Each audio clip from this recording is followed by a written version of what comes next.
और भी जगह हैं जहां पर आज वोटिंग होगी। हम बात कर रहे हैं 4 राज्यों की 15 विधानसभा सीटों की, जिस पर बाय इलेक्शन आज है। यूपी की 9 सीटों पर होने वाली है वोटिंग। इसी तरीके से उत्तराखंड की 1 सीट पर आज डाले जाएंगे वोट।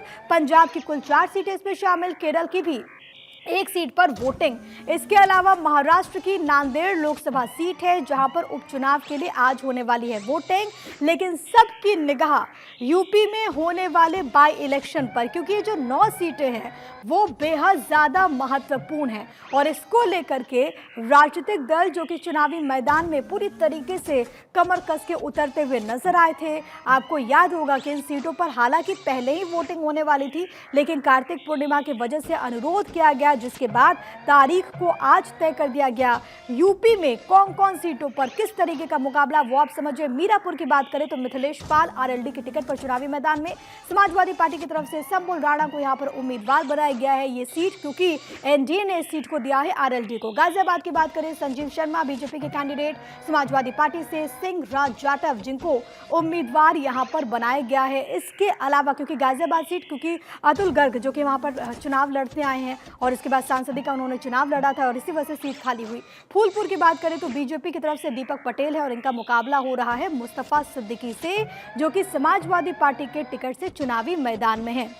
इसके अलावा क्योंकि 9 विधानसभा की सीटें हैं, खैर की बात करें, अच्छा इसको लेकर के हमने देखा था, खैर सीट को लेकर के भी काफी तनातनी विपक्षी अलायंस में देखने को मिला था। सुरेंद्र दिलेर जो कि बीजेपी के टिकट से, समाजवादी पार्टी ने एक महिला के चेहरे पर यहां पर दाव लगाया है। कुंदरगी से इसी तरीके से रामवीर ठाकुर जो कि बीजेपी के कैंडिडेट बने हैं, एसपी हाजी रिजवान पर दाव लगा करके चुनावी मैदान में यहां पर उतरी है।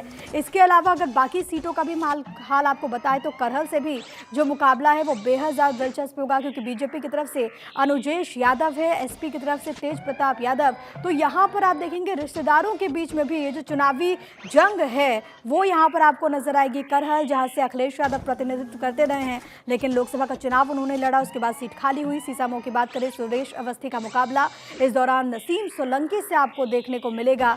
तो ये 9 सीटों की फाइट किस तरीके की है वो आपको बता रहे हैं। इसके अलावा आपके लिए जानना ये भी बहुत ज्यादा जरूरी है, क्योंकि यूपी की कटहरी सीट और इस पे बीजेपी की तरफ से धर्मराज निषाद जो कि चुनावी मैदान में, समाजवादी पार्टी ने शोभावती वर्मा को उनके अगेंस्ट उतारा है। ये विधानसभा उपचुनाव की हम बात कर रहे हैं। यूपी की 9 सीटें और 9 सीटों का दंगल किस तरीके से है वो आप जरा समझिए।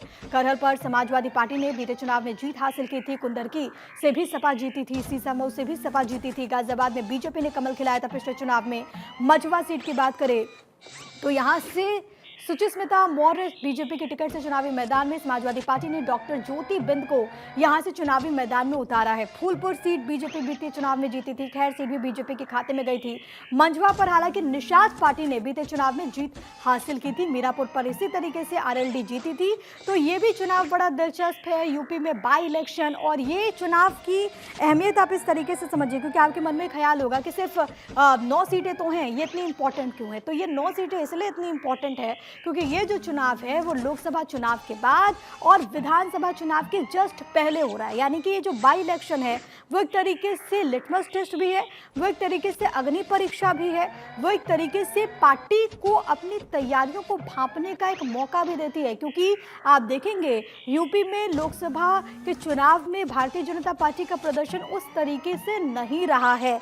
दूसरी तरफ अगर हम बात करें तो विपक्षी अलायंस को लेकर के भी, क्योंकि खबर ये सामने आई थी कि हो सकता है कि आईएनडीआईए ब्लॉक एकजुट होकर के यूपी में ये उपचुनाव भी लड़े, लेकिन उसके बाद हमने देखा सीटों को लेकर के तनातनी। उसके बाद कांग्रेस की तरफ से कहा गया कि वो समाजवादी पार्टी को सपोर्ट करेगी, समाजवादी पार्टी को समर्थन देगी।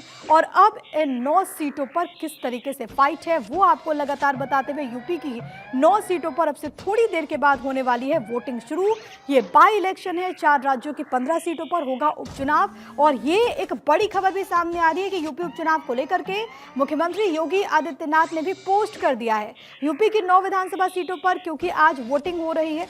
और इसी को लेकर के आपको हम बता रहे हैं आपकी टीवी स्क्रीन पर कि किस तरीके से पूरी फाइट रहने वाली है, किस तरीके से ये पूरा मुकाबला है। हालांकि कई जगहों पर और भी जो बड़े चेहरे हैं वो यहाँ पर चुनावी मैदान में, लेकिन जो मुख्य मुकाबला है वो किंग के बीच में है, वो आपके टीवी स्क्रीन पर इस वक्त ग्राफिक्स के जरिए आपको एक तरीके से हम दिखा रहे हैं, क्योंकि ये जो पूरा चुनाव है, आप देखिए कई सवालों के जवाब जो कि इस बाई इलेक्शन से मिलने वाले, और यही कारण है कि पूरे देश की निगाह होगी कि यूपी में इन 9 सीटों पर क्या नतीजे सामने आते हैं। 23 तारीख को यहाँ पर नतीजे सामने आने वाले हैं, और उससे पहले किस तरीके की फाइट है, किस तरीके की जंग है, वो आपको लगातार बता रहे हैं।